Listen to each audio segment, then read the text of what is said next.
ಸಚಿವ ಪ್ರಿಯಾಂಕ್ ಖರ್ಗೆಗೆ 5 ಎಕರೆ CA site ಮಂಜೂರು ಮಾಡಿರೋ ವಿಚಾರ ಸಂಬಂಧಿತವಾಗಿ ವಿವಾದ ಎದ್ದ ಬೆನ್ನಲ್ಲೇ ಇದೀಗ ಮತ್ತೊಂದು ಅಂದ್ರೆ ಸಿಎಂ ಮೂಡ ಸಂಕಷ್ಟ. ಈಗ ಖರ್ಗೆ ಪುತ್ರನ ವಿಚಾರದಲ್ಲಿ 5 ಎಕರೆ ಜಾಗಕ್ಕೆ ಮತ್ತೊಂದು ಸಂಕಷ್ಟ.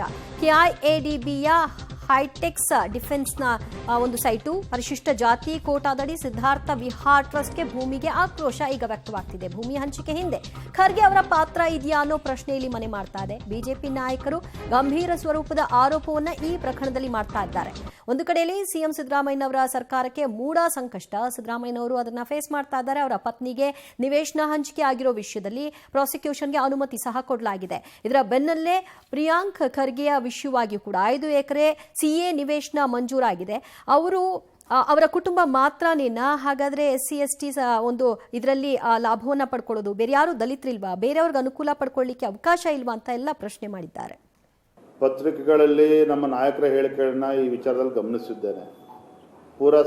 ಪೂರಾ ವಿಚಾರಗಳೇನಿದೆ ಅಂತ ತಿಳ್ಕೊಳ್ತಕ್ಕಂಥ ಕೆಲಸ ಮಾಡ್ತಾ ಇದ್ದಾವೆ. ಆದರೆ ಒಂದು ಪ್ರಿಯಾಂಕಾ ಖರ್ಗೆ ಅವರ ಹೇಳಿಕೆಯನ್ನು ಕೂಡ ನಾನು ಗಮನಿಸಿದ್ದೇನೆ.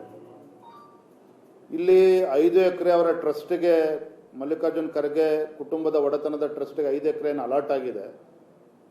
ಇದು ಅಕ್ರಮವಾಗಿ ಆಗಿದೆಯೋ ಅಥವಾ ಕ್ರಮಬದ್ಧವಾಗಿ ಆಗಿದೆಯೋ ಎಲ್ಲವೂ ಕೂಡ ಪ್ರಶ್ನೆಗೆ ಅವರು ಉತ್ತರ ಕೊಡಬೇಕಾಗ್ತದೆ.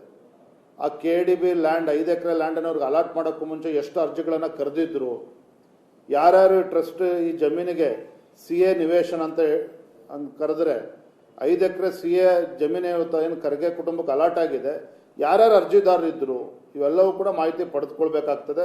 ಅದಕ್ಕೂ ಇವರು ಕೂಡ ಉತ್ತರ ಕೊಡಬೇಕಾಗ್ತದೆ. ಯಾರಿಗೂ ಗೊತ್ತಿಲ್ಲದೇನೆ ಕದ್ದು ಮುಚ್ಚಿ 5 ಎಕರೆನ ಹೌದು CA ನಿವೇಶನ ಅಂತೇಳಿ ಅವ್ರಿಗೆ ಅಲಾಟ್ ಮಾಡಿದ್ರೆ, ಯಾಕೆ CA ನಿವೇಶನ ಅಂತ ಹೇಳಿದ್ರೆ ಇದು ಪತ್ರಿಕೆಗಳ ಪ್ರಕಟಣೆ ಹೊಡಿಸ್ಬೇಕಾಗ್ತದೆ.